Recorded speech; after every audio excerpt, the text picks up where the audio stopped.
Hey,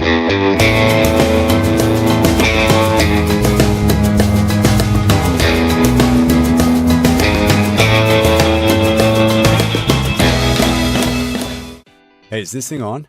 Hello? Hit it again. I think it's on now. Welcome to Hiker Trash Radio, where each week, Doc will drag some colorful characters out of the woods to talk trail and Type 2 fun. If you're aspiring hiker trash, or if you're just looking to understand the hiker trash in your life, look no further. So lace up those boots, gnaw on some jerky, and settle into your 20-mile pace as we fire up the podcast from somewhere deep in the backcountry. It's time to embrace the suck.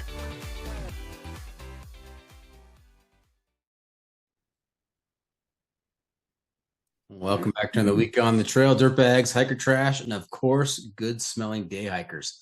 I'm Doc, and this is Hiker Trash Radio. Hey, if you like what we're doing here, take just a minute to help us out. Leave us a review on Apple Podcasts, and if you don't like it, just go ahead and keep that to yourself. All right, let's get to this week's guest, a backpacker, adventure racer, and long-distance endurance bike racer, Justin Smith. Welcome to Hiker Trash Radio, Justin. How's it going? Yeah, it's going well. Thanks for having me.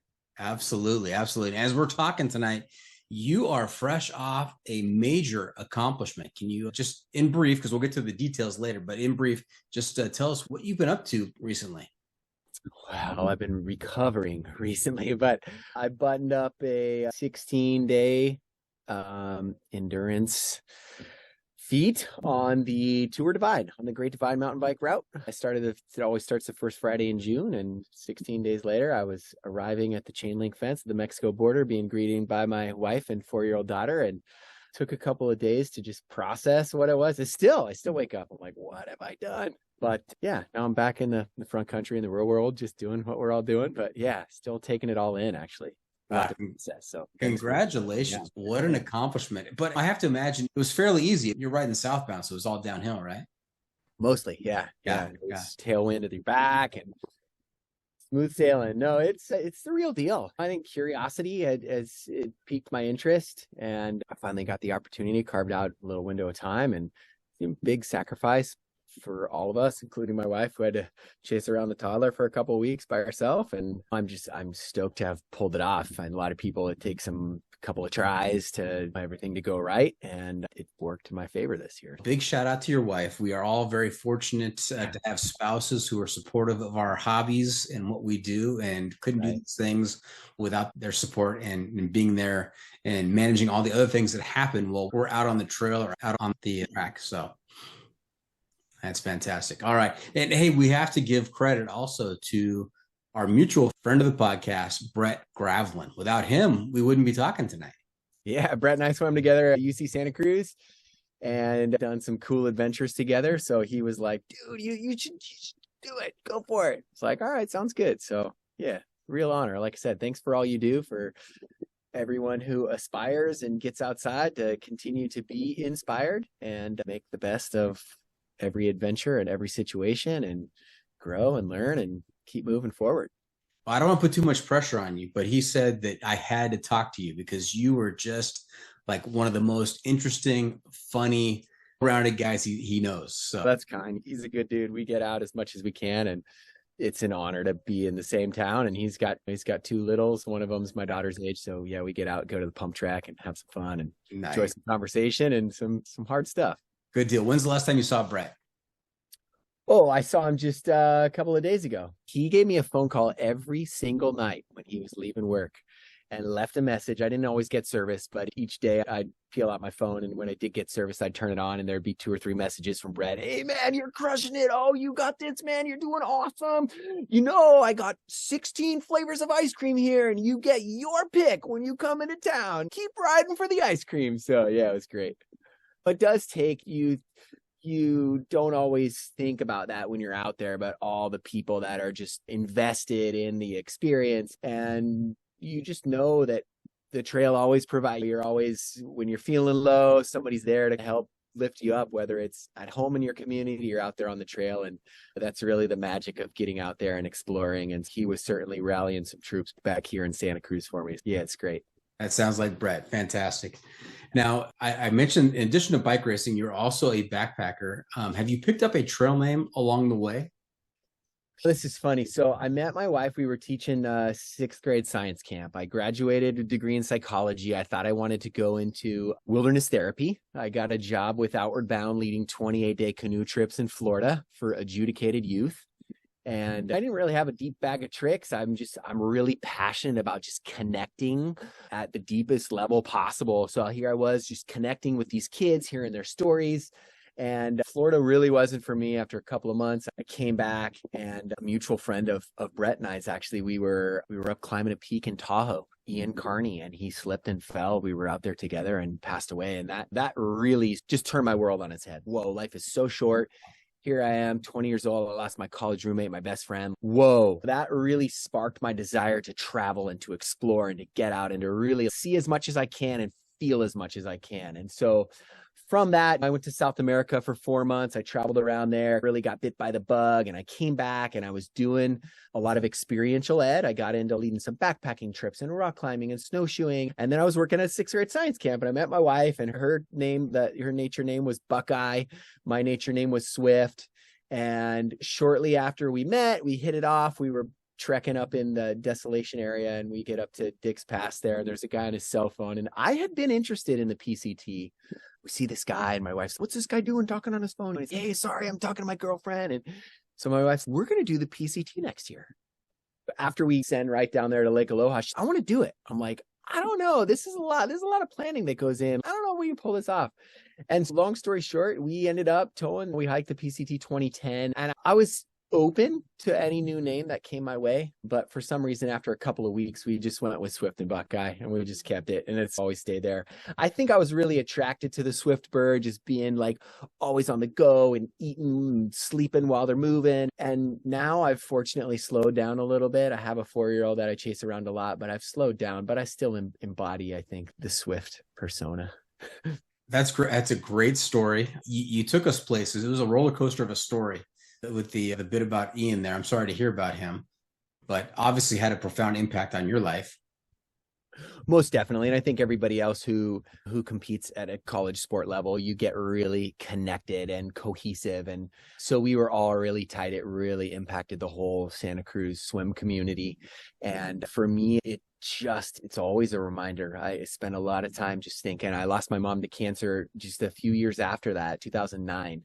And when you experience loss and hardship really at a young age, I think it really just changes the way we show up in the world. And I think for me, it's really made me much more empathetic and much more understanding and patient and open to all the opportunities. And so, yeah, I've tried to say yes as much as I can. I've been better at saying no lately, which has actually been a good thing. But I do attribute a lot of my love and passion for really trying to be the best version of myself to seeing those go at such a young age, and me be reminded that while I'm here, while I'm like out exploring, like I'm going to make the most of my time while I'm here.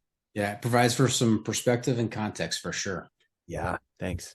Now, with your trail name being Swift, as you get older, as we all get older, we slow down a little bit. Does the trail name also evolve with you? Do you become not so fast at some point, and then maybe later on it's slow? I'm open. I don't feel like I've really tried to be mindful of the attachments I have in life. So I'm not so attached to getting a new name at some point. It is the Swift and Buckeye. My wife created a little logo for a while of a tree and a little bird in it. And I think the year after the PCT, Yogi approached us. She writes a lot of thru hiker handbooks there. And so we got some quotes. We got cited in there a couple of times. So then several years later, we're out exploring and adventuring. Wait, you're the Swift and Buckeye from 2010. That year was a really heavy snow year, snowpack, very similar to this year. Legendary. So yeah, it was pretty wild. 200 miles on the JMT were all snow. You're just wayfinding. Holy smokes. But it was amazing and certainly paved the way for, we thought if we could survive 148 days out there together, we could probably endure a whole lot. So it's been a good adventure thus far. And yeah, this is not the first time I've said this, Swift, but if you and your significant other can coexist after a trip like the PCT. There's no hiding on the trail. You're with a person 24/7. There's highs, there's lows. The real you is the real you out there. And if you guys are still together after that, that's a forever couple right there. Yeah. Nice. And I am always happy to talk about the PCT, especially when it happened. I don't want to say the early years, but there are so many resources available to us now in 2023. People are walking around with computers in their pockets. Everything is accessible. We'll get to it a little bit later, but I want to pick your brain about what it was like preparing for and getting out there in 2010. So, okay, cool. All right. Hey, Swift, have you had a chance to listen to the podcast before? Yeah. Yeah. Okay. I just want to make sure that you are aware of a segment that we have towards the end called Hiking Hacks, where I will turn to you and ask you to share some trail wisdom with our listeners to make their next outdoor experience even better. So I assume you've got plenty of trail wisdom because you're out there in 2010. You just got off the trail out, the Great Divide Trail, the Great Divide Race. I'm expecting big things out of you. You've had some legendary folks on here. I'll give you what I got. We'll see if I can dig deep and have something that's interesting. All right. Trailblazers Toolkit. That's right, Swift. It's time for the Trailblazers Toolkit, sponsored by the ultralight backpacking gear company 6 Moon Designs. Now, I love to talk about gear, and I love to hear about the most important item in my guest's adventure gear. So if you're preparing for your next adventure, whether it's a backpacking adventure or a biking adventure, and I was the one providing you with all your gear, what is the one specific piece of gear you would insist on being packed? Give me all the specifics on that piece of gear and tell me why you got to have it out there. And this could be any type of item. It could be gear. It could be apparel. It could be a luxury item. So Swift, what is that item in your toolkit? Ooh, man. I'm feeling a little bit of a tie here, but it's tricky. I love my merino base layer, but I also love my puffy. Honestly, I think I probably get a little more mileage out of my base layer.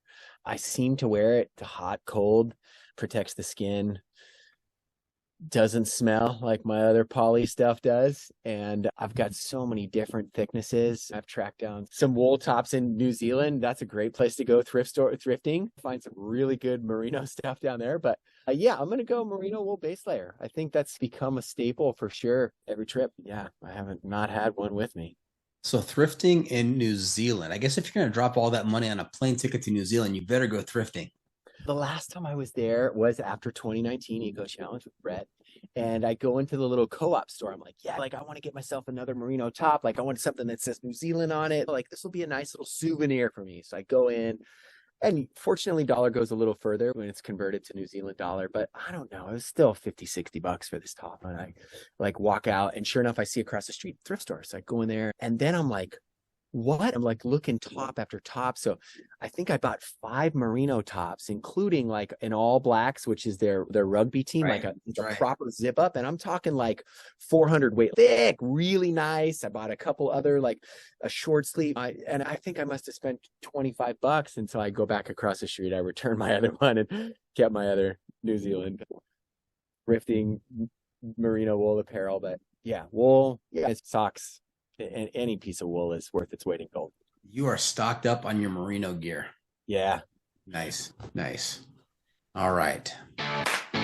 It's the hiking pole. Keep us talking about gear. We've got the hiking pole, and that's pole spelled with 2 L's, like a survey, not like the thing you carry in your hand out there. This is a 7-question survey. It's going to allow me to give you a score on the sanity scale, with 1 being completely insane, 100 being completely sane. And there's an automatic 25-point deduction as for anybody who's done any of the American long trails like the PCT in 2010. So your top score is 75 tonight. Possible. Okay. All right. Have you heard the hiking pole before? No. Okay. All right. So 7 questions, all related to hiking. I've changed it up a little bit because I've had some repeat customers on here before. I didn't want to ask them the same questions. So we're going to go with the new questions for you tonight. Swift, you ready for this? Yeah. Okay. This is not rapid fire. I don't want just your immediate reaction. Of course, I want to find out what your answer is, but you have to explain it because that will help me with the scoring algorithm. Okay. All right. You're a science guy. You're a data guy, right? So we have to look at all the data here before we can give a score for the answer. I were to ask Buckeye where you would score on the sanity scale, would she put you north of 50 or south of 50? And so the higher is the more insane? Higher is more sane. Oh, she's going to put me more towards probably the in. Again, this is all relative. What's sane and what's not? She's going to put me a little more on the insane side. Okay. All right. I'll be the judge of that. Let's see. Okay. Question number 1. When you're out there on the trail and you're hiking with somebody, what are the top 3 topics of conversation for you?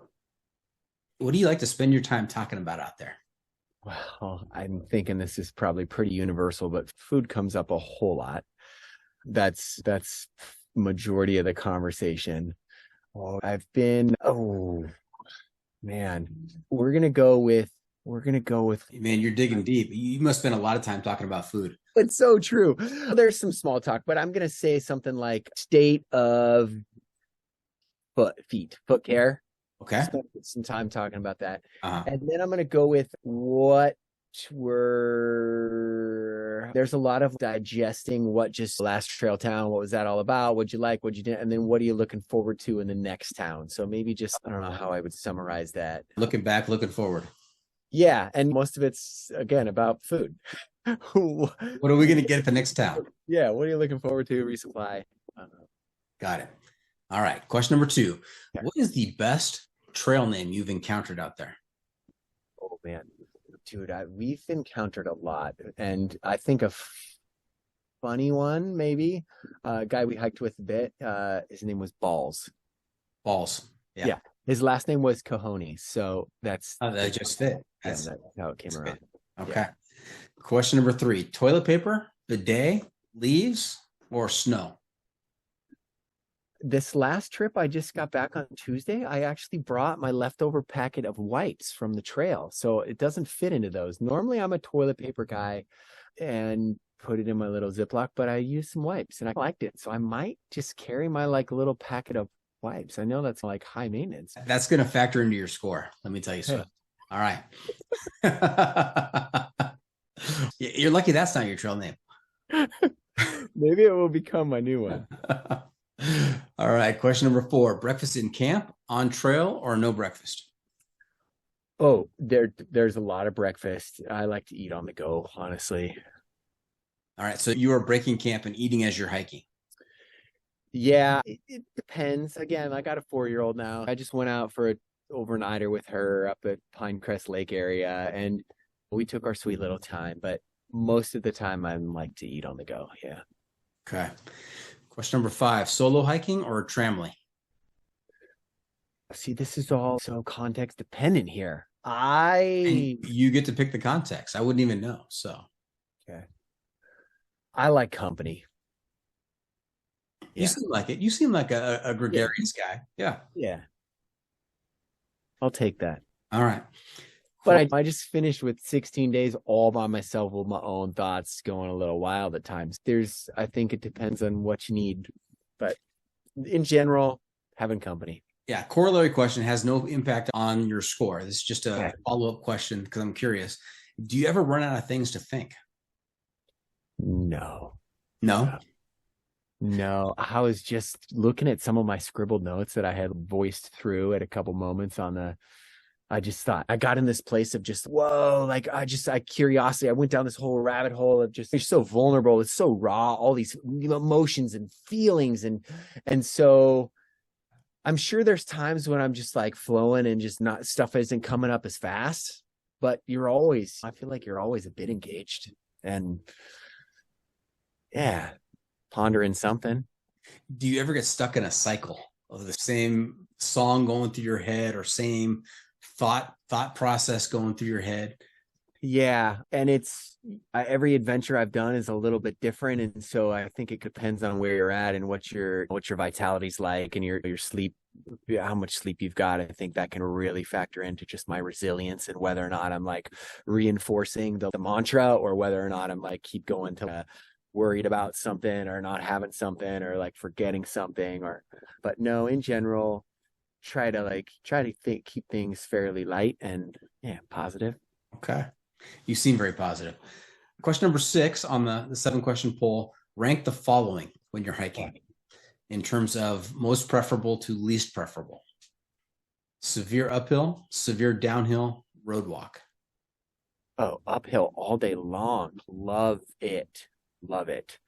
Road walks last. Sorry, man. Downhill can be pretty painful. I've been finding myself coming off this ride. I thought, oh man, dude, my legs are strong. 2,700 miles, 120,000 feet of gain. I'm feeling, but oh my goodness, I come back. I want to do a little. I'm like, all right, I need to mix these muscles up. Do a little rucking. I put some weights in a pack and get out there.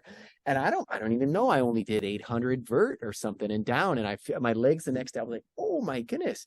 I need to work on that eccentric. Is that the right word? Going downhill, man. That's a doozy. But yeah, we had a long road walk in 2010. I remember. And it was not fun. A lot of people showed up at the softies down there with some shin splints.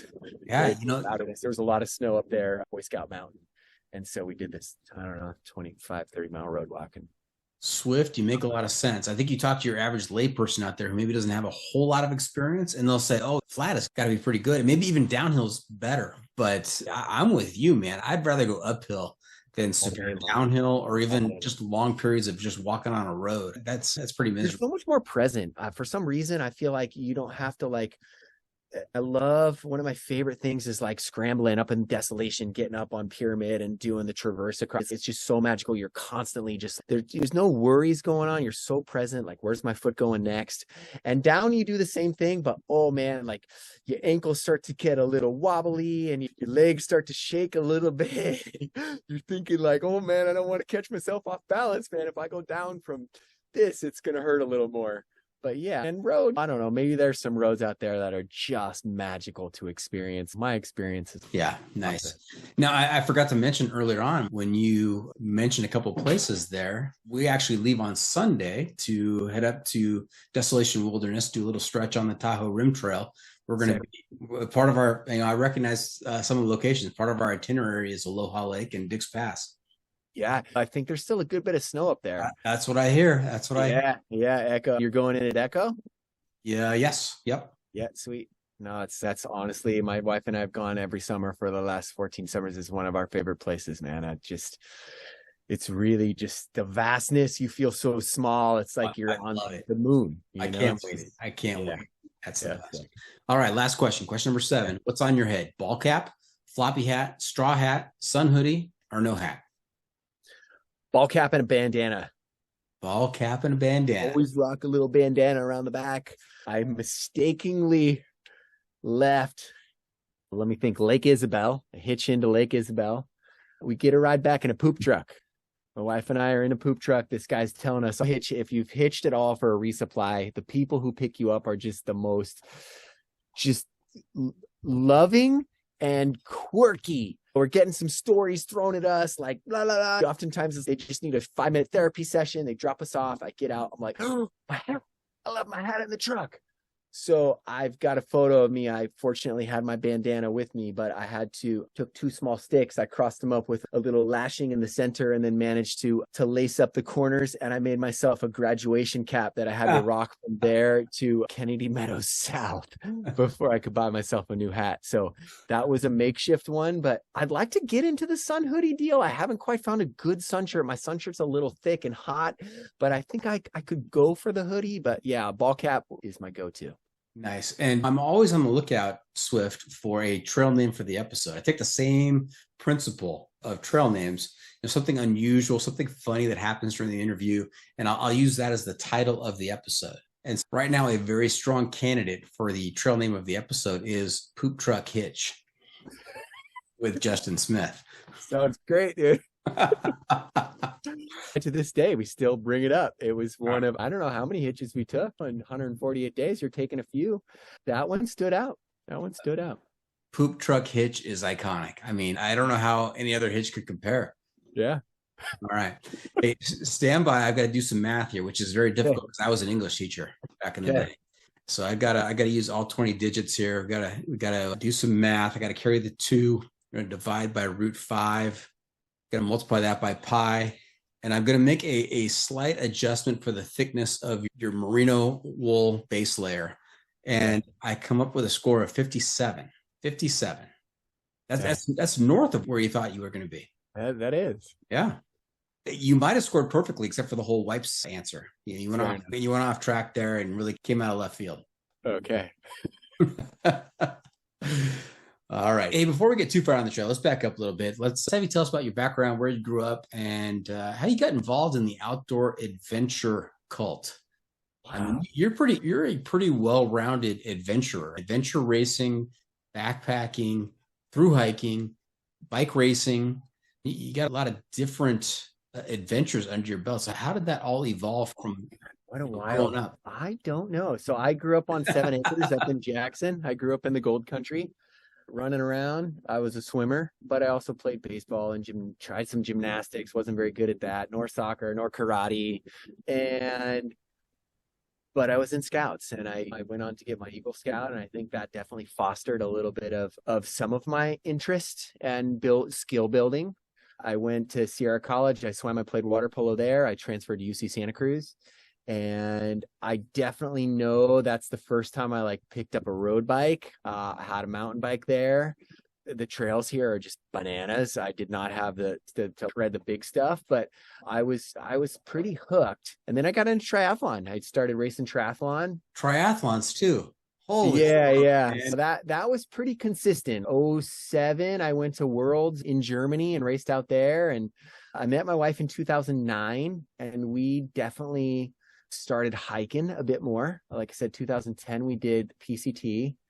And then the next year, we were itching for an adventure. We were both just nomadic, living out of our cars, teaching outdoor ed. And I proposed to go to South America. I had gone to South America after Ian passed away. I was like, all right, I need an adventure. I watched the movie Motorcycle Diaries about Che Guevara. I spent 4 months traveling by buses down there and just taking in everything I could. And so I proposed to my wife, I went to South America. What do you think? And she's, that would be great. And so we was looking, and then we're like, what do you think about bringing bikes and bike touring? So we toured for 6 months and basically followed the spine of the Andes from Peru down into Bolivia, Ecuador, or Bolivia, Chile, Argentina, down to Tierra del Fuego. And that following the PCT was certainly another way to just unplug and bond, and that sort of fostered then we both went and got our teaching credentials, taught middle school science together. And it was we built a tiny house on the TV show, and that sort of afforded us the lifestyle, living cheap.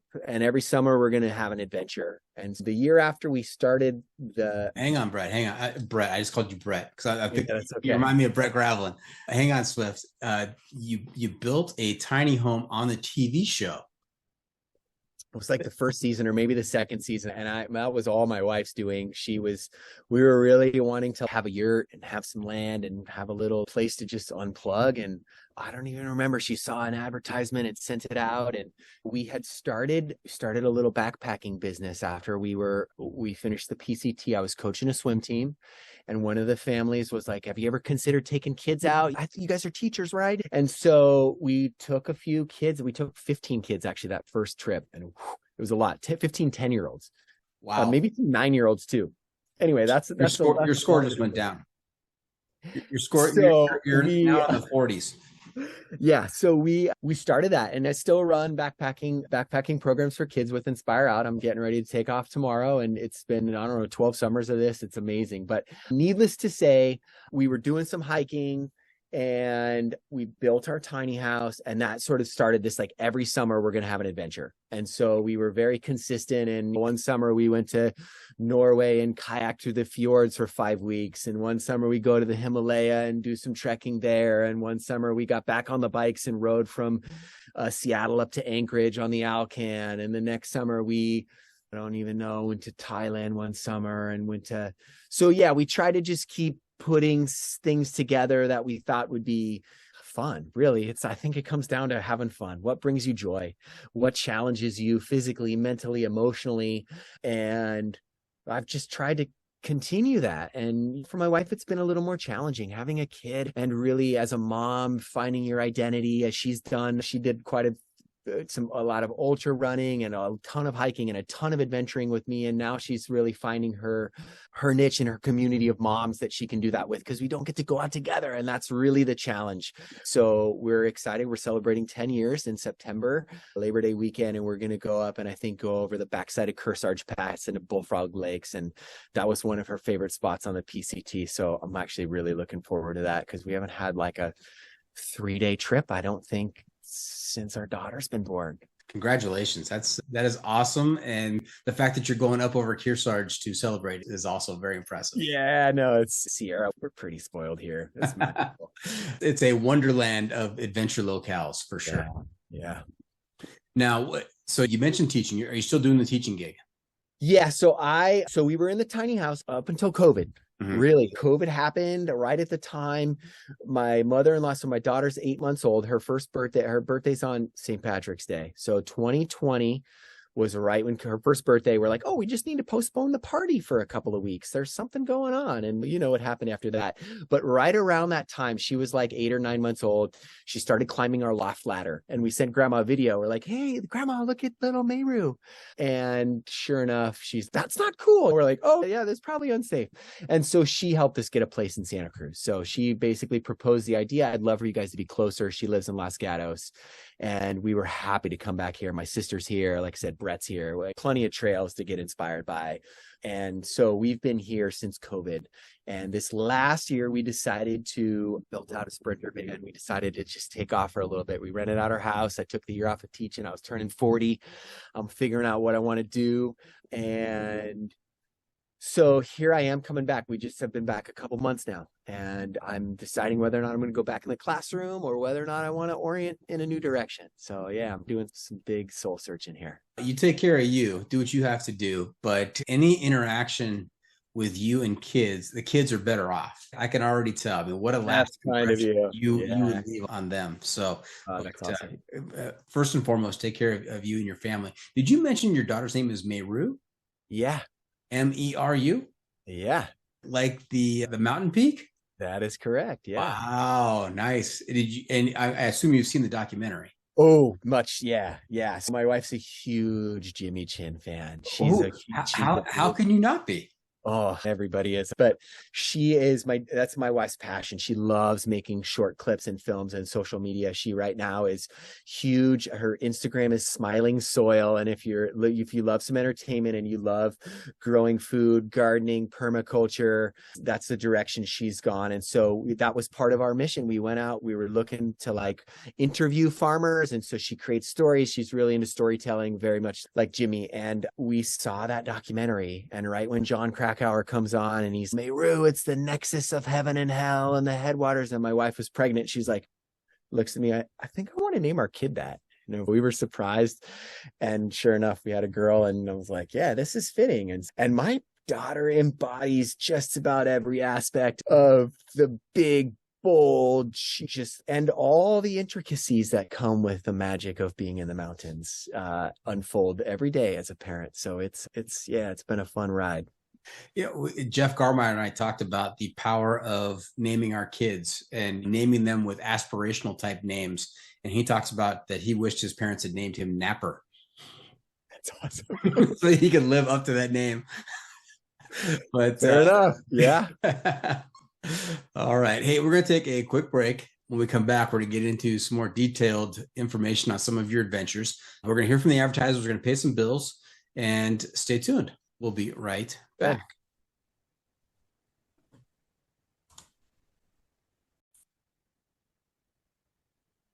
And welcome back. We are talking to Justin Smith, aka Swift, and just heard we covered a lot of ground in that first segment. We were all over the world, all over the topics, a lot of fun. But I really want to talk about get into the details of some of your adventures. I don't know if you want to start with 2010 or if you want to start with what you just finished 2 weeks ago. You tell me and we'll go that direction. Wow, you're the pro, man. I guess I'd start with 2010. That kind of sets you up, right? I think life's this progression and this journey, and we're always moving forward and flowing with whatever comes. And I think that was definitely a big, bold adventure to start with. And I'm pretty happy to have pulled it off. And to do, you mentioned earlier, to have done it when we did, before the book and the movie and the modern app. I think people are using an app. I've seen some people use an app. I'm a little bit more of a dinosaur, man. I like paper. Nice.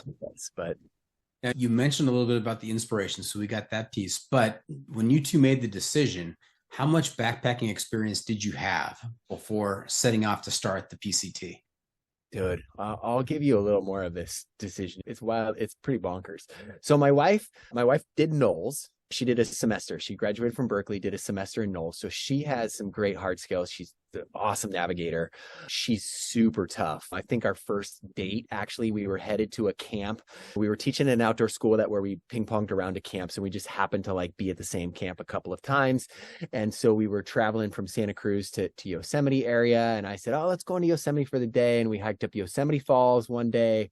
We like slept in our tent outside the park in the trees, and then went back the next day and went up towards Half Dome. And she didn't complain, just like full. And I was like, all right, this is cool. I like somebody who can keep pace and just enjoy themselves. And so we set off to we did, I don't know, 50, 60 miles in desolation on that trip. It was like 8 or 9 day trip. It wasn't just like in for a night or two. And as I said, we're coming over Dick's Pass. We get to the trailhead, and my wife, dude, after doing Knowles, she's wearing this like 80-liter Osprey. None of her gear was ultralight, and I was leaning more towards the ultralight side. But we pick up this guy. He's, hey man, you guys going down to South Lake? I need a ride. And we're like, yeah, sure, hop in. He introduces himself. His name's Freebie. And Freebie starts telling us about the trail. And, oh yeah, man, I did a 40 one day. We're like, dude, you've done a 40-mile day. That's bonkers. So we start asking him all these questions. Lo and behold, we towed the line the next year. I think we started the day before. My wife remembers all the details, all the mile markers. She's just got a photographic. But anyway, her birthday's on the 23rd of April. We started somewhere around there. We get up to Timberline Lodge, sleep in the parking lot, as most people do, get up and mow down that massive buffet that was just lights out, amazing. And we're hiking in kind of an overcast, gloomy day with some rain. And sure enough, we're coming around Mount Hood, and who do we see but Freebie on a day hike? And he's like, you guys are really hiking the trail. We're like, Freebie, oh my goodness. But we had a good amount of experience. But as you figure it out as you go, you roll with the punches. And I mailed back my Thermarest, I think from Warner Springs, if I'm not mistaken, and then proceeded to get like a foamy, like a little Z-Rest out of the free bin. And my gear was just evolving, and it still is. I've come a long ways with what I'm comfortable and can tolerate, but test the limits, especially when you end up with snow like that. We went in on the 10th of June, maybe, which is pretty early. Our resupply did not show up at Kennedy Meadow South. We had crampons, ice axe, bear can. We had all the stuff there, and none of it showed. I think I just mailed it too slow, or my dad mailed it too slow. I can't remember. So we resupplied with a lot of food, and a couple people flip-flopped and loaned us a bear canister that we left in Echo for them to pick up. And you figure it out. You just figure it out as you go. But we've come a long way since then. And my wife wants to do the PCT again tomorrow. She is ready. She loved it. I'm ready for something different, but I, of course, would do it with her. It's amazing. Buckeye sounds very impressive. Hard nosed, ready to get after it. Yeah. Has it all dialed in. Yeah, she's pretty tough. She honestly, with that snow, we had a pretty hard conversation. A lot of people were like, we're going to go north. I said, these stream crossings can be pretty tough. I'm not really sure what to think of it. We're not super equipped, and we've got some cold weather stuff. But when you wake up and your shoelaces are frozen like antennas, and everything's cold and wet, and you just got to keep moving. But it's cool to have completed it how we did and be continuous. And we met amazing people out there we still keep in contact with. And I think it for sure solidified just how amazing humankind is, the people who are the trail angels, the spirit and the culture of that really is just so magical. So yeah, that's definitely planted the seed to like, wow, there's a lot of things that we look at, take for face value, but like really the connection that happens when you're vulnerable and exposed, whether it's on a bike, whether it's summiting a peak or whatever kind of, however you get outside, it's really, we grow on the edge of discomfort. So we purposely put ourselves in these situations where we're wanting to see what we're made of. And sometimes it's scary when you actually get there. And this is coming from this last test that I just endured. When we actually get there and we arrive at this place where we're like, whoa, this is really something, like, whoa. And then you move past it and you're like, I'm a changed person. I'm better for that. Like, the needle has actually moved. And I think that's what we're all aspiring for. When we wake up every day, we want to go to bed and know that, like, we've just left it all out there, and look at myself in the mirror and say, yeah, I gave it everything I had today. Yeah, that's where I'm at. You are fresh off of it, because I can still hear it in your voice, man. You're living it right now. No, I think it's always there a little bit, Doc. I do. I want it to be, at least. And yeah, it's 3 months or 3 weeks, I guess it's been, maybe a month, but it's still pretty raw. I think back. So I just was telling, I'm officially what's called the triple crowner in the bike packing world, which is the Arizona Trail Race, the Colorado Trail Race, and the Tour Divide. And the Tour Divide had piqued my interest for a long time. And of course, you watch some videos about it every year. Oh, it's happening. Guys are going to get out there, and girls too. And this is going to be awesome. And I'm not like a huge dot watcher. I follow it a little bit. But I did a race from Mendocino. Dot watching. Yes, I just got what you said there. Dot watching. Yeah, the dot watching. Yeah. We follow the track leaders. That's right. That's right. I did a ride from, it's called the Trans NorCal. It's 400 miles from Reno to Mendocino. It's a pretty smooth route. There is some pavement out there going across the valley, but this guy put together a pretty fun route. So I've done it a couple of times. And the second time I did it with a guy, Arthur, and he has done the Tour Divide. It took him 3 times to finish it. And I was like, if Arthur can do it, I can probably do it. No offense, Arthur, man. Arthur's listening right now, buddy. No, he got me through this year, man. He's the guy who got me through. I borrowed his front bag, and he coached me quite a bit on just like, all right, man, like, this is going to be a rough section. You're going to want to like show up as best you can. But needless to say, that I was like, yeah, you know what? I think I'll want to have a go. And then I was turning 40 last September. I talked to my wife. I was like, we're in this transition phase. I'm not really sure, like, where we're at. And like, my daughter's 4. It's actually a good time. She's not on a swim team all summer, and we're not. So what if I carved out a little window? What do you think? And my wife was like, if you really want to do it, you go for it. And I'm honored that I got the opportunity to get up there, because it is a lot. But Justin, is the Tour Divide, does that also go Mexico to Canada? Yeah, it's the same. It's on the Great Divide mountain bike route. That's right. There is maybe a few, the route sort of changes, depends. This year, I think it was a full run on the full route, because there were no fires, there were no reroutes, detours, and it's very much an underground race ride, right? It's a granddaddy of the bike packing scene. It's the Super Bowl race, but there's no prize money, there's no entry fee, there's no race director. It's very much just the website, I think, was last updated like early 2000s, and you just figure it out. There's a lot of banter on Facebook and bikepacking.net, and bikepacking's gained a lot of popularity as people like me who come from I love getting outside and feeling myself with just the stuff on my back, but now I can go a little further and a little faster and explore a different type of terrain. So yeah, the bikepacking scene is growing, and there's more and more of these sort of events popping up. They're all very similar.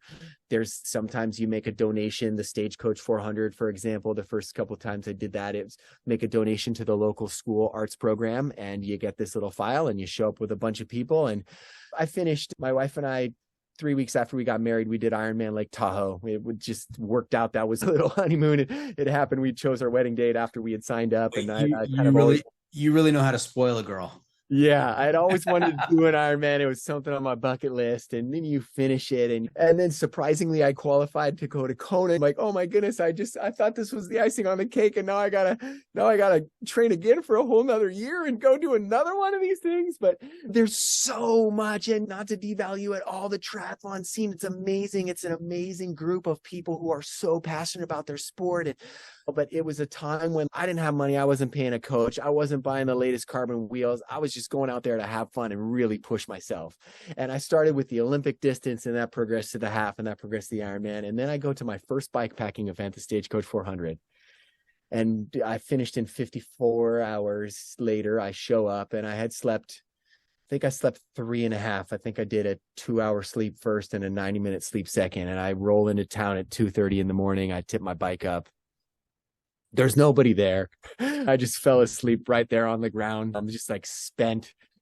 And I woke up and I was like, that's like the hardest thing I've ever done.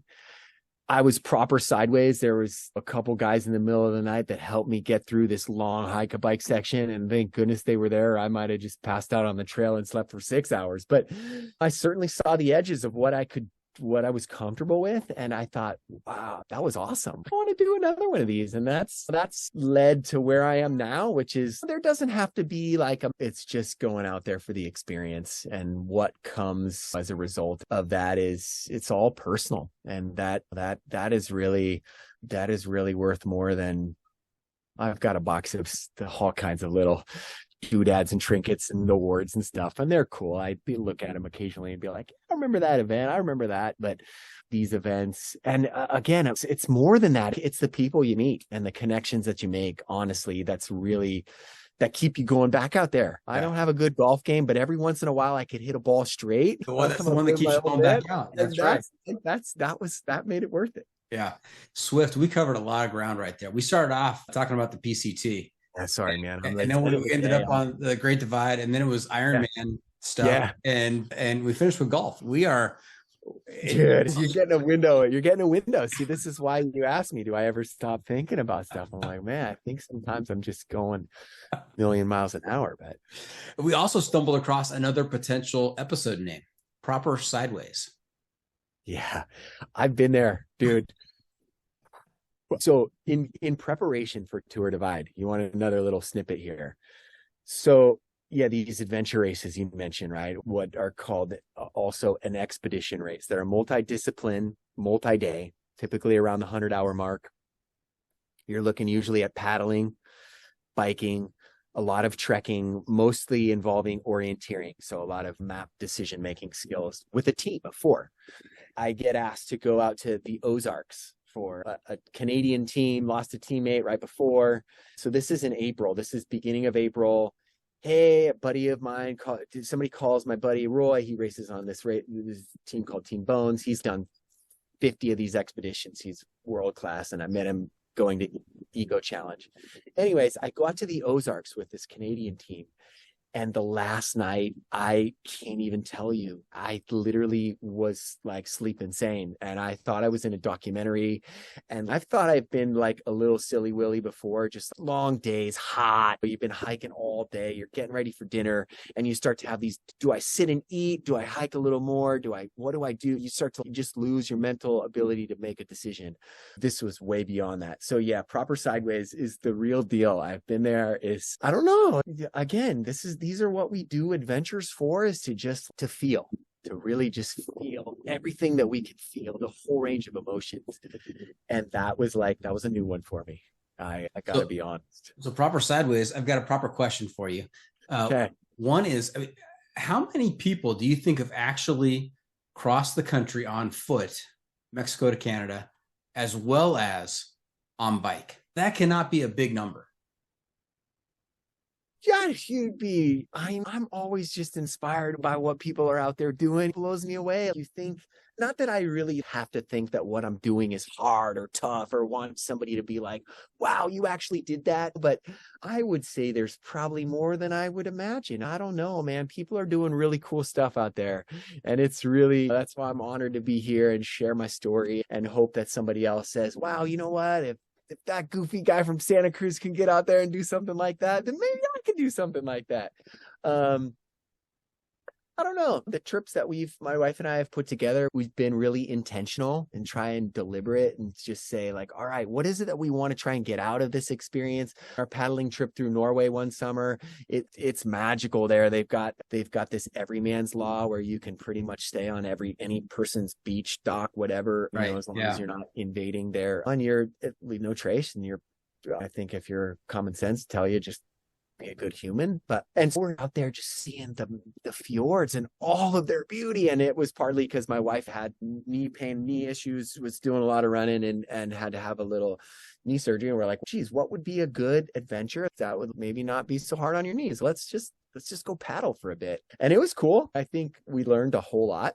And now a lot of the paddling that we do on these trips, I don't do a whole lot of paddling. And yeah, when I do, sadly, the last time I borrowed a boat and went out, I was wearing a thing with a pocket on my back and I had my cell phone in there. It was like a little cycling jersey, and I sit in the boat and bloop, out pops my phone in the harbor of Santa Cruz. I'm like, oh, there goes my cell phone. Sadly, those things happen.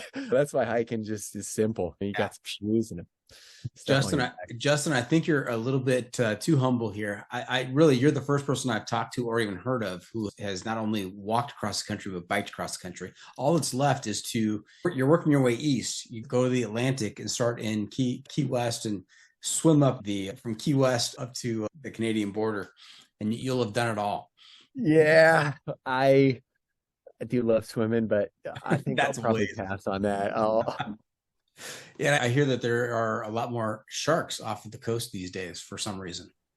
There's it was made national news. There's a sea otter here at Steamer's Lane. I've heard about this. Yes. Hijacking all these guys and girls surfboards. So there's a lot of jokes here in town. Why didn't somebody just get the thing its own surfboard? Everybody wants to shoo this sea otter away. But yeah, it's a great place to be. I love being in Santa Cruz. Get out as much as I can. And now, more or less training for the Tour Divide than the PCT? My wife and I joke about some of the training that we did. We put on some weighted packs and did some hill repeats. And then we'd go to an all-you-could-eat Chinese buffet for just 3 hours, just stuff our faces. And we're like, we actually only hiked for 3 hours. We did not do a whole lot of training. You definitely settle in as you start. You start slow. We moved, 148 days. We took a lot of zeros. We did... that year it rained. I think it took us 20 days to get across Washington, and probably 18 of those it rained. It was like, we saw more people hiking in Washington than any other state. We saw all these people. We're like, dude, go to your house and sit on your couch and drink some cocoa around a fire. Like, what are you doing out here? You got to really want to get to that border. But we didn't do a whole ton of training. We moved fairly quickly through Oregon. Once you're moving 30-mile days, but we did a 40 just to say we did one. But I put in a good bit of preparation for Tour Divide. So much of it, I feel like there's a couple elements of what it takes to get outside and have that edge, that grit. One of them is just being really dialed with your systems, your gear. What are you going to pack? What do you got? What do you need? What do you need to be prepared for? That gives you the confidence to like, all right, like I really feel like I've got this part of the trip dialed. The other is like the training, the prep. Okay, like I put in all these miles. I've done this really hard, specific workout that's going to be just right. I did a long hike-a-bike because a lot of people go down with shin splints from hiking and they haven't done any hike-a-bike.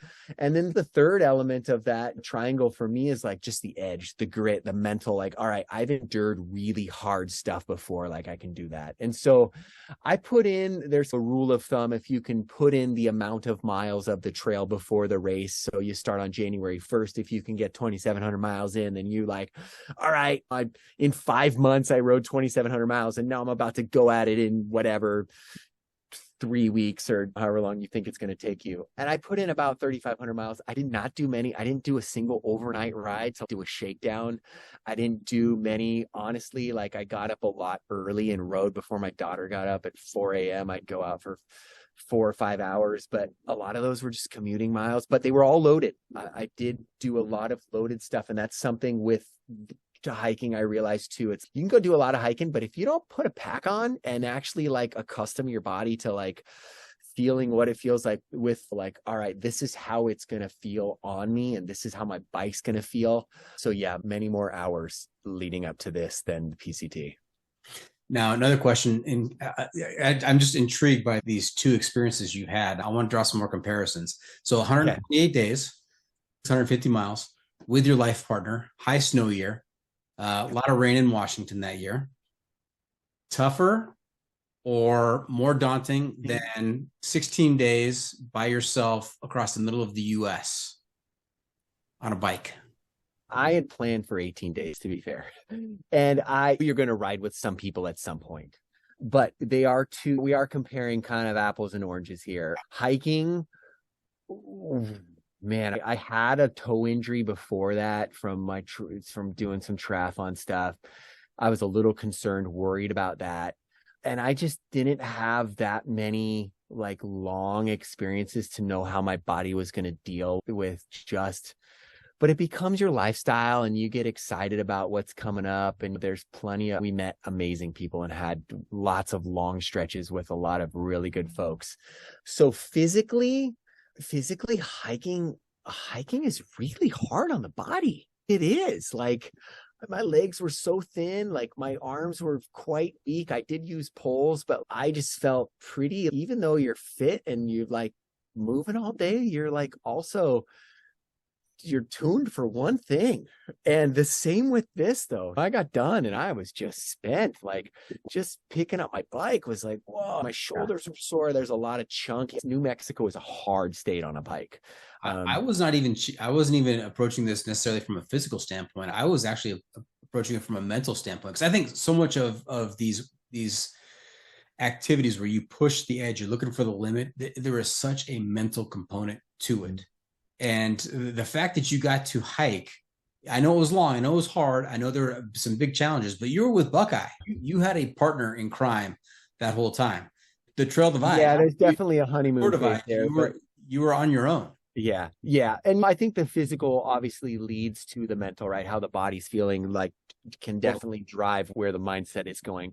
But no, this was without question the hardest. I got to a place I hadn't got to before. And I did the Arizona Trail, and that's a feat. That's hard. That took me just over 8 days. And you hike across the Grand Canyon with your bike on your back. And that's like that. And I pushed to the edge. I definitely was flirting with the sleep. Just really, I was toast. And I thought to myself, wait a second, I finished that in 8 days and I'm going to go 10 more days. Like, how am I ever going to do this?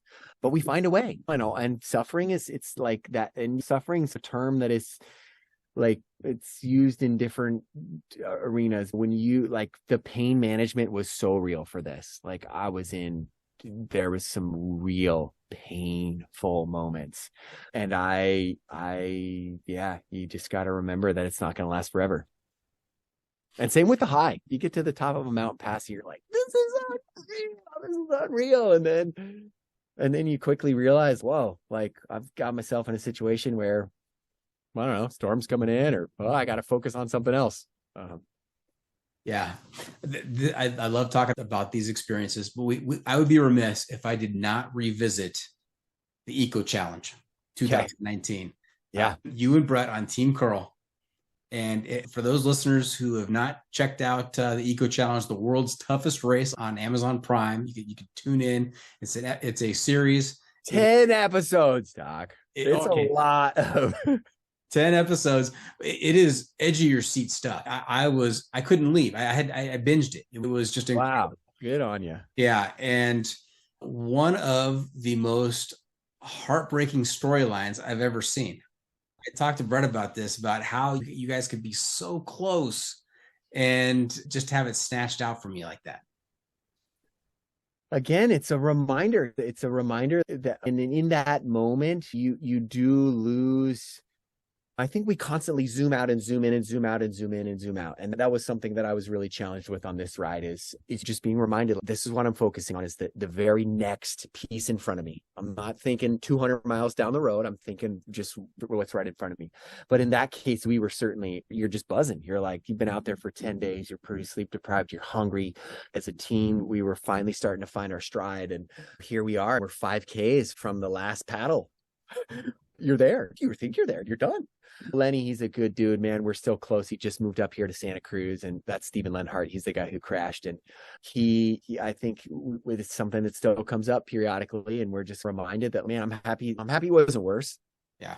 In that moment, you don't know the extent of what took place. You got a team doc that shows up that kind of gives you this is what I think's going on. I definitely think you should get professional opinions and get an x-ray. And the river that we were going to start paddling on, it was actually 2 paddles. So it wasn't a paddle. It was a stand-up paddle to a beach. And then you got in the outriggers. And he was our strongest paddle for sure. And his hands were hamburger meat. But the risk of infection was also pretty high going into that situation. All of these things were brought to our attention, and we as a team had to make a decision, and it was tough. We were a little divided on it. We were both like, you're invested in this idea of what you want what you want or what you would hope the outcome would be. And so, yeah, the disappointment is real, and the sadness. And again, those are all part of the feelings that come with doing what we do, getting outside and trying to be our best. And we look back and have made a different decision knowing what we know now, or yeah, who knows? But in that moment, we made that decision, and I'm proud of what we did, and it certainly fostered the adventure racing community is amazing. I've since done several expedition races and got to know a whole bunch more people and learn a whole bunch more. It certainly has improved my skills on the navigation side, on the logistics, gear, like the mental space, and no, fortunately we're all still friends, and we all still get outside together. Hey, when is season 2 come? I've been waiting for the second season. World's Toughest Race. They were hoping to do one down in Patagonia. We were fired up. I don't know. Sadly, I guess it was a one and done. So maybe you got some power here and you can get out there and push for another one. Adventure racing's not huge on the West Coast. There's a few more races on the East Coast, and internationally, these top level teams are just unreal. Like unreal. They show up. They're so fast. They're so fit. They make really good decisions on nav, and they're dialed. And we are still, the sport's really evolving, and it's a cool experience. Yeah, sadly to say, I did not even know it existed until I tuned into the Amazon Prime series. So yeah, it's amazing. I was captivated. Yeah. It's if you like getting outside, it's cool. You get to go to places you wouldn't normally likely take yourself. And then you end up there and you're like, geez, there's a boat waiting for me. And now I'm going to paddle down this river. That's cool. And then you get to the end and there's my bike waiting for me. And so, yeah, kudos to all the race directors and people who are keeping this sport going and putting on cool adventures for people to go be a part of. Nice. Now, Justin, let's take a few minutes and tell us about Inspire Out. Yes, my wife and I, as I said, we were both passionate about getting outside ourselves, and what's more fun than sharing that with others. And we started by taking a group of kids, and it rained. It was miserable. That first trip was thunderstorms came in. These poor kids are in their tent. They're just like, it's so cold. I thought, dude, these kids we're never going to be able to do this again. And all they did was they went home and they told their parents, I want to do that again. And now these kids, like, they are now in college and graduated from college, actually, several of them. And they come back and they help me lead programs. And it's just, it gives me goosebumps, warms my heart. So yeah, we really want to get kids outside, get them away from their phones, give them the opportunity to test their limits and to be uncomfortable. And being outside levels the playing field. And we've done a really good, we don't market, or it's just our fun side hustle. I'm curious whether or not I can do it on a little more full-time basis. I'd love to. It's what I love doing. It's when I really feel like I come alive, like all the stuff comes online for me. And we do a lot of team building, a lot of just unpacking the experience, what it looks like, what it feels like, a lot of just fostering community and connection. And obviously there's a lot of hard skills that are packed in there, just all the leave no trace principles, everything from, campsite selection to bringing out some maps to doing some first aid to, having fun, unstructured play, like climbing on rocks, doing things that kids don't normally get to do is pretty awesome. So that's the power of nature, right? You go out there and you think it's just people are having a miserable time, and they get back and they can't wait to go out there and do it again. And that's why I love that you're doing this, because we all get to relive it. And when you relive it that second time, there's a reason it's called Type 2. I actually did something that was harder than I thought it was going to be, or different, and now I can't ever go back to who I was before that. Now, we have some parents listening, so tell them if they're interested in getting their kids paired up with Buckeye and Swift on some Inspire Out adventures. How do they find out about this? Thanks. Yeah, my wife does, as I mentioned, she's the social media, but yeah, we have a little presence on Facebook, but inspireout.org is our website. Yeah, Inspire Out, inspiring kids to get outside. And it's really as simple as that. Most of our programs are in the summer. We've considered doing a winter trip here or there, and always tried to hold the space for that. And I think we're getting closer. Winter's an interesting time. Everybody's off doing stuff and traveling with families. And usually it's that winter break window. But yeah, summers are beautiful. And geez, right now it's great to escape the heat and head up to the mountains. Nice. All right. Hey, Swift, you know where we are right now? It's time for some wisdom. Look at you. Yes. Hiking hacks. Man, you're like a pro here.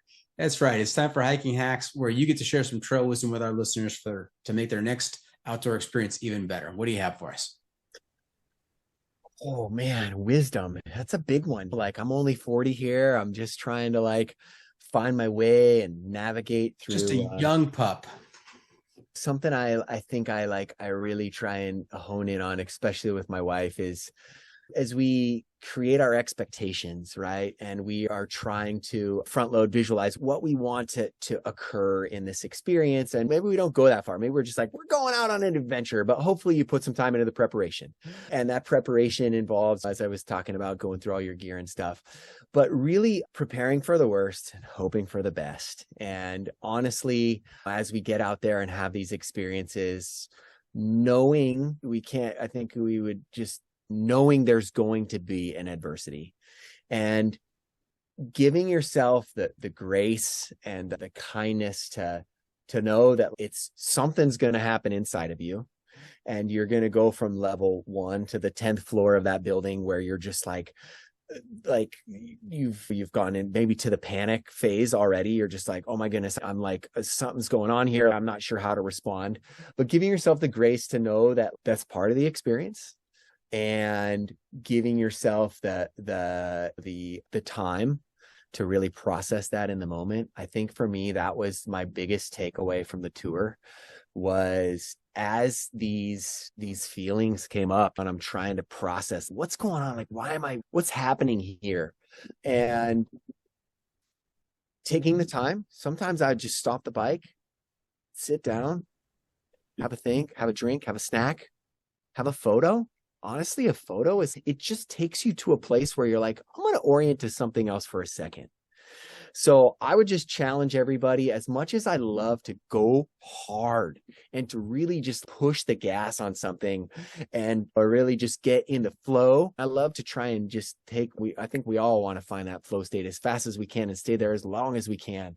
Know that part of that is stepping back and assessing what's occurring, what's taking place, letting yourself process that maybe in real time, and then being able to go forward. I think sometimes I've had a tendency to just put it away. Yeah, that's okay. We'll get to that later. Like, we'll process that a little bit later on, and that works for a lot of people too. You got to know what you need. But for me, that was something that was real and raw and visceral, and made this last expedition that much more rewarding, honestly. So yeah, I think I'm going to seek more of that, and I challenge listeners to do the same, whether it's just a short adventure or a long one. I think we can all slow down for a moment. Nice. Justin, one of the best hiking hacks I've heard. So nice job. Congratulations. That's kind of living life, man. I appreciate it. All right, so there you have it. We're just about done here. Hope our listeners enjoyed our time with Swift. I want to thank you for joining us this week. Justin, how can our listeners keep up with you on social media, and where can they find updates on your latest adventures? As I mentioned, Inspire Out, I'm not that great at blogging. My wife makes some posts. She made some posts for me. I think she started an Instagram account, Inspire Out. I can confirm that. Yes, she did. She did. Okay. That's how she actually got back to me and said, hey, this isn't Justin. This is Justin's wife, but he'd be happy to talk to you. Oh, that's awesome. Okay, there you go. Maybe I'll figure that out and I'll try and post some stuff. And I hate to say it, like, sometimes I'm busy. Yeah, like I need to like orient a little bit of attention to that, because I know that it's the current day and age where everybody's and getting ideas and getting inspired too. So I respect that. So yeah, that's probably the easiest way. Inspire Out is where I drop some stuff. Got it. Remember to check out Hiker Trash Radio on social media as well. We are on Facebook, YouTube, Instagram, Twitter, and TikTok. You can believe all that. And if you have comments or clips you want to share, you can send it to me at hikertrashradio@gmail.com. Off the beaten path. Now, Justin, unfortunately, we can't always be on the trail. And when we're not, we need to find a way to get our adventure fix. So, Swift, I'm going to ask you to share some outdoor adventure media with our listeners to help them get by. This could be a book, a movie, documentary. I know we already talked about Meru, We call this segment Off the Beaten Path. What do you, anything else besides Meru? I mean, Meru is huge. I would be happy if that was it. But if you've got something else, please share. Oh man, I was such a fan of Krakauer's writing, and to see him in that, all of his stories are really well done. And all of Jimmy Chin's work is amazing. Free Solo is certainly inspiring, and that last one he did on the Thai soccer. This is tough. This is really tough. Like I said, I think we all seek inspiration from a lot of sources, but how about just listen to your podcast more? Okay. I'll take that one too. Very good. Like filled with good ideas and great stories and a lot of inspiration to. Yeah. And you threw out Krakauer. I would say Into Thin Air, terrifying. That was gripping. It was quite a read. And you could tell how desperate it was. Really scary stuff. So if you haven't read Into Thin Air, check that one out as well. All right. What have we not asked you? And before we wrap things up, just one more segment called What Have I Not Asked You that you're dying to tell us about? What do we miss tonight? Oh boy, it's tough. I think we've touched on a lot of my interests, getting outside. Right now, one thing that my wife and I are on this adventure is really trying to, you mentioned climate change, I think earlier, and just really trying to hone in on like how we can leave our best footprint and be in as much harmony as we can with the systems around us. So my wife is very into permaculture, and she spends a lot of time helping other people just tune into what they want to do with their space and transform their space into food forest. And yeah, her little smiling soil movement is gaining quite a bit of traction. But yeah, with that, I'm staring outside right now, my avocado trees. That's why I'm like, I don't know. I love avocados. I love to eat some fresh food, which pairs really well with going outside for extended periods of time and eating just junk food most of the time. Sadly, I ate one too many Hostess pies on my 16-day ride, and so now all I want to do tonight. We got some fresh lettuce? She's let me go get you some. But there is some serious stuff going on with the climate right now. Some real serious stuff. You're talking about 80 million plus people currently under heat wave conditions. You're talking about the water off of Florida being 97 degrees. I know, it's a real deal. That can't be good. No, I'm fortunate enough. I live in a town. I get to ride my bike. My daughter and I just got back from zipping around town, and it's so fun. And we get a lot of people who are still surprised. Oh, you get around by bicycle most of the time. And this is such a great way to experience our city. And in Santa Cruz, to be fair, there's a lot of tourist traffic. It works out really well. But yeah, I think that's definitely a passion of mine, is as we go out and experience and get to connect with what's out there, is finding a way to come back and bring that back to the front country. And really, in many ways, it's like you go on a trip and man, unfortunately, like plastic baggies, it's really hard to like not do a trip and not use plastic baggies. We really try when my daughter and I are out, snack bags, the silicone snack containers. And we brought those on our last trip. We went out for just 2 nights. We had a lot of those, but you still got to use some plastic. So how do we make up for that when we're here as well? Geez, we always use reusable grocery bags, and we always try. So yeah, just trying as much as we can to be intentional and conscious and pay attention, and hopefully we can, educate and continue to take care of our spaces so we have these for many more years to come. So when my daughter's older, she can take her kids out there and go see some pristine alpine lakes. Yes. All right. Hey, we are finished. I want to thank you for coming on the podcast, Justin. We wish you the very best in your future adventures. And I feel like this is an unfinished conversation. You need to come back on and let's do. Dude, I would be happy to, man. You're such a legend. I really appreciate it. I feel like I just scratched the surface. I don't know. I talked for however long we just chatted, and I feel like, wow, like I've given a snippet into who I am. I'm just an average dude out there doing average things. And I feel like we're all just trying to like challenge ourselves however we can, however we show up in our relationships and physically, mentally, emotionally. So thank you for giving me the opportunity, and really continue to pay it forward. Thank you. We've just spent 90 minutes inside the mind of Justin Smith, and I feel invigorated for being in that space. So wow. Doing great things, man. You're amazing, man. I hope you have an awesome time up in Desolation. Thanks. As we close up, any shout outs to friends and family, Justin? Oh man, I think I've said my wife a few times here. She's the one who honestly she's my partner. And I really I can't say enough good things and look forward to many more opportunities to get out there and more adventures to come. And there's a lot of people in my life who I just really cherish the support and the encouragement and the enthusiasm that they bring to, and the opportunity to reflect. I think so much about going outside is coming back and applying that in a new scenario, in a new situation, and taking that lesson that was gleaned and finding a way to weave that in. So yeah, thank you for providing the space for all of that to unfold. So thank you. And I will shout out Brett Gravelin for setting this up for us. Yeah, of course, man. Like I said, he spearheaded a big tribe of people who did a lot of cheering me on, and I needed it through some of those low moments. So yeah. All right. Thank you for tuning in. Always remember, the trail is the trail. It doesn't care if you want to go downhill. It doesn't care if it's almost dark and you're looking for a campsite. It doesn't even care if you just had the best poop truck hitch ever with Buckeye. The trail is the trail. Embrace the suck.